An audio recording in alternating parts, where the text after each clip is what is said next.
Well, good morning, everybody. Actually, it's evening time, and I'm just gonna do a little walkabout and tell y'all what we got going on. Really wanted to show y'all the crepe myrtles before in full bloom and how pretty they are with these colors. Kind of a purplish, pretty crepe myrtles, and very easy to grow.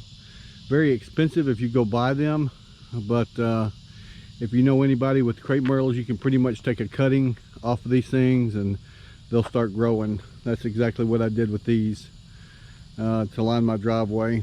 I had them the same amount on both sides of the driveway, but here and over there I mowed it down with the lawnmower on accident. Also, look at our yard. I tried mowing it yesterday. It looks like a hay field, but it started raining again. That little patch of grass over there is like a lake over there, water all in there, and I couldn't mow no more. And it rained today, it rained yesterday, and we got rain coming tomorrow. And you can see my driveway, but the doesn't really do it justice. The grass is about knee high with the little sprigs sticking up. But I got some good news, and I don't want to say I have any bad news other than we have more rain coming. Kind of down and out with our garden. Don't want this to be a sad video. I want it to be a positive video. So I'm going to show you what we got going on. It's not pretty at all, but we're down but we're not out. So for the Shedwars family, again, everything in there is virtually gone except for the pepper plants and everything. The flowers have all died out, and it's like walking on a sponge when you go in there. So me and Teresa came out here today. We have plenty of pepper plants, and we left a couple of squash plants that the bugs didn't get. And as you can see, there's a pretty squash right here. Let me go ahead and get it and take it into Teresa. Look at that. So we're getting bits and pieces. The watermelon orchard, cantaloupe orchard, we picked a couple of cantaloupes and we're letting them ripen in the house. We had a couple out here that the raccoons have gotten. Actually, the raccoons have gotten a lot of them, and you can hear me walking in it. It's still spongy out here, but this is the experiment that we did with the trellis watermelons, and I'll show you how it looks. Look at that. It's about 7 foot, 7.5 foot long. But she has the watermelons. She has they're not used, they're brand new pantyhose that she went and bought at the Dollar Tree. Kind of saddling the watermelons on this trellis, and the watermelons are growing out of a bucket. Y'all probably remember that video. We have some laying on the ground here, but again, you can see how wet it is. Some pretty good, they're not pretty good size, but they're watermelons. We're just gonna let them grow and see what happens. This cantaloupe plant, the raccoons got it, took all the cantaloupe off of it. Now this watermelon I have growing right here all by itself is for a good friend of mine. I had wrote his name on it, Southern Boy Pepper, but all the rain we've had's kind of washed it off, so we'll have to do that again. But I know where his watermelon is. The butternut squash, that looks like it's about had it. That cantaloupe plant about had it. The problem is it's the perfect time of year to grow, and you can see here how she saddled the cantaloupe with the pantyhose. But look at the leaves, it's just pitiful looking.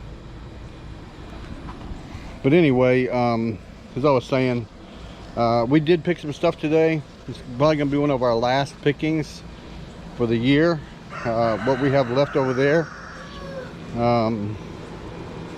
We'll see what happens. But we went from a great, wonderful, the best garden we've ever had to, well, you know what it went to. We had trouble with bugs, we had trouble with worms, we had trouble with rain, blight, or something I don't hardly ever talk about. These right here, I want y'all to see how great and beautiful these are. This whole bed is sweet potatoes. Now there's so many in there, and the vines are growing way out into the yard and way on the other side of the carport. I'm trying to cut the vines back because the worry I have with these, if it happens, it's our own fault, is not making sweet potatoes because it's too crowded in there. It's the bed is 20 foot long, 6 foot wide, and 12 foot deep. I'm sorry, 12 inches deep. So we'll see. If we do this again, we'll plant one strip of sweet potatoes down the middle and let them branch off and do it like that. This is just kind of taking over, but it is very beautiful and very encouraging to see that. As y'all know, we couldn't figure out what ate all my corn, and I put a surveillance camera up, and I could see it while we were out and about with Reagan and Kelly over in Natchitoches. And the raccoons, there's a whole family of raccoons living here. We don't know where they're living, but they demolished all the corn. And as you can see, we do have some eggplant left. Apparently they don't like eggplant, but we have the Chinese eggplant, I guess they're called. You can see they're kind of small, but they are so delicious. But anyway, it is what it is, guys. I was down and out about it in the beginning, very heartbroken, and so was Teresa. But the it's not just us, it's a lot of people out there. A lot of y'all are having trouble with the gardens this year due to rain, excessive bugs that I've seen bugs here that I've never seen before. And I'll try to show you one. I think I got them all of the deal weed that we have growing, but there were real weird looking worms, and they were tearing the deal up. Actually don't see any. So 7 dust, or diatomaceous earth, got those, and probably 7 dust too. I got to the point where I didn't care what I put on it, I was gonna get rid of them. But let me fix my camera here. Sorry, I didn't mean for y'all to be all crooked. Anyway, take a little walk through this jungle I have here as a yard. Walk over here and look at the fig tree. I don't know how the fig tree fared through all this rain that we've had, and it actually had some figs on it. I'll show y'all. Not a lot, but there are some, and they're a lot smaller than last year. Last year they were really big, see there, or a lot bigger than that. But we do have some figs on here. There's one there that's probably just about ripe. Nope, still firm. I like to get them when they're good and soft. And we'll walk over here and look at the pear tree. Teresa's actually inside the house right now, and I'll take y'all in and show you all the vegetables that we picked today. We'll get a weight on those vegetables and fruits. We got a watermelon, guys. It was that watermelon that something, probably a raccoon or a squirrel, started eating on and just kind of roughed up the outer edge of it. but it left it alone after that, so we continue to let it grow. It's kind of cattywampus grown, but I'm fixing to cut it open for y'all and we'll see what it looks like on the inside. It might be totally chicken food, I don't know. Here's our pear tree. If you remember in one of our videos, it was just covered in pears, and I don't see one pear on it now. Do y'all? That's a shame, because it was loaded down with pears, so the squirrels probably got them.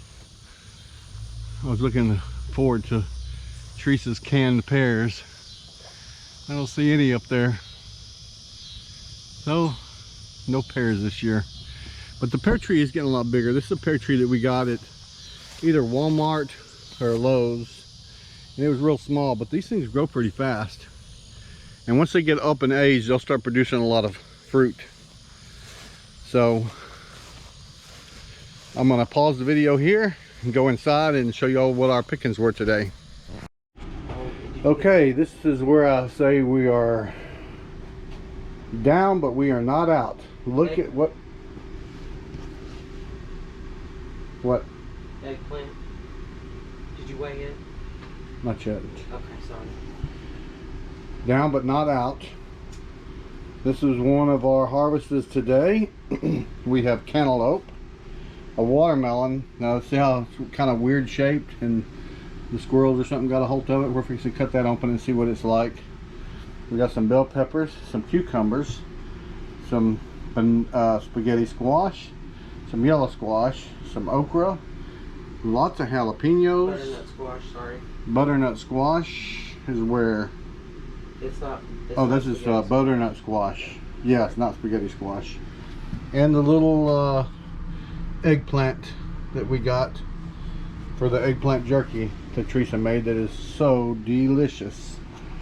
So guys, we probably have this harvest here and one or two more, and so even though we lost 90% of our garden, we're still able to get some stuff.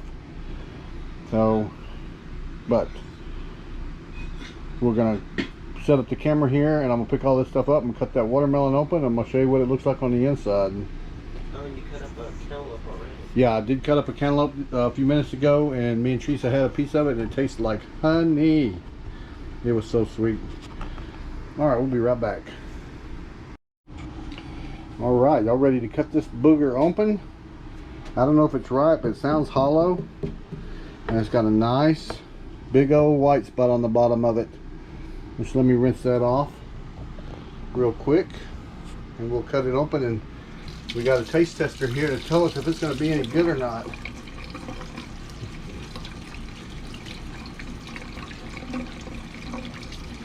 And all the chemicals off of it from the rains that we've been having.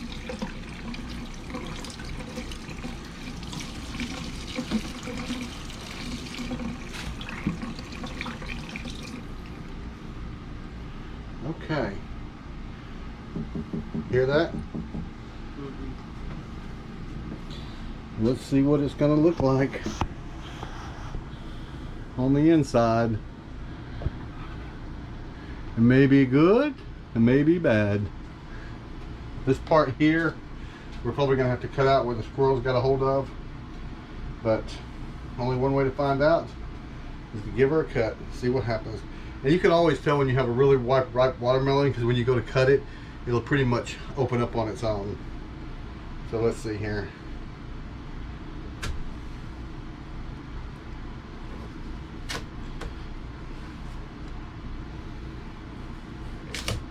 Oh, there you go.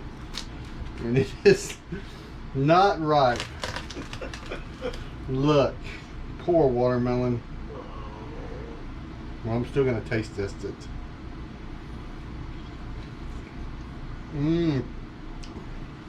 It is so not sweet. Sweet yet? Very sweet. Oh yeah. That is good. But you can see, even though we use the method of looking at the bottom and it's all white on the bottom where the other ones are not. This one had a long way to go before it got ripe. But the chickens are gonna love it. The little piece that we tasted was sweet, but I can tell you this is not. This right in here will be nice and sweet, but this outer edge is not, and it's gonna be tough. So, and this thing weighed about, what I say, 5 pounds? I don't know. This little watermelon weighed about 5 pounds. Now we thought this was going to be one of those miniature watermelons. That's kind of why we picked it. You know, Crimson. the crimson watermelon. That's what that is. That's what this is, the crimson. Okay. But it is what it is, guys. We got some more out there growing, and we'll just let them get riper. I kind of was worried about the stem because it's really, really green. But again, with the white on the bottom and already had been gotten into from the squirrels or whatever had gotten into it, we want to take a chance to go ahead and take it off, give it a try. And we'll go by the method of when that curls up. The curlicue, yeah. There's another method on how you can tell if watermelons are ripe, and it is I'll show y'all when I go get another one. But where the stem goes into the watermelon, it comes out and then it splits and goes 2 different ways. Right at that split, there's a little long curlicue, like a pig's tail. When that is dried up and no longer green, then the watermelons are supposed to be ripe. Now, I've seen that from a watermelon guy on YouTube. But it is what it is, guys. Thanks for joining us. Tell your loved ones you love them, because you never know what tomorrow brings. Teresa's home with me tonight, thank goodness. She's always gone. And we want to send some prayers out to some folks out here. Rhonda Richter is in the hospital. That's the one in the hospital? Rhonda? No. Okay, I get my... Judy. Judy. Judy, Halter? Yeah, Judy Halter is, say some prayers for her. She's going through a little bit of issues. Rhonda Richter's daughter is, everybody's doing much better than they were, but we still need to say some prayers for them and get that stuff out there. And you got to talk to both of them today. And I got to talk to both of them today on the phone. So did Reagan and Kelly. So very grateful for that, to hear their wonderful voices. And anyway, Tell them y'all, the ladies we sent them some flowers. Me, Reagan, and Kelly, and Teresa sent them some flowers, and they were beautiful flowers. And they were very excited to get them. So, what else you want me to tell them? That's it. Okay, guys, y'all take it easy. Sorry about this long video, but it's worth it.